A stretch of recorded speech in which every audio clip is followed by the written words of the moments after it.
All right, today we got our 24-foot Genie personnel lift. Neat little item if you need to get up, change out lights, warehouse work, anything like that. So first things first, when you're setting this up, you got to put each of your outriggers in, all 4 of them. But it is imperative to get coinciding numbers. We got 4 to 4 there, we got 1 to 1 here. Otherwise, you will not be able to get level to go up in the air. Now, how you know your level is going to be, you have all 4 lights, both your platform lights, both your mast lights will be on. That's when you know your level, and it'll allow you to go in the air. If any of those lights are not on, you have to keep adjusting your outriggers until you get all 4 lights.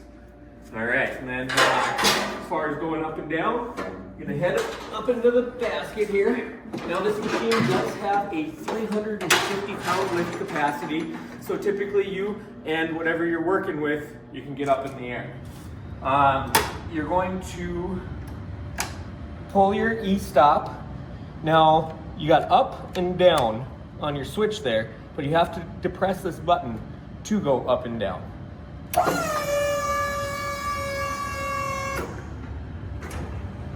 Just like so. And then you do also have an emergency letdown right here. If you do end up getting stuck in the air, you end up running out of battery, anything like that. All right, back here, you're gonna have your battery pack. This is gonna have your charger in it as well. So if you're charging overnight, you're gonna wanna plug this into the wall. Make sure you turn your timer on, otherwise you will not charge. So you'll have to turn that up to how many hours you want it to charge.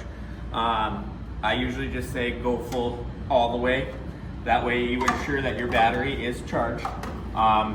So when we transport this, we will take this battery case off. So that is going to disconnect right here, just like so. And then it will come off like this.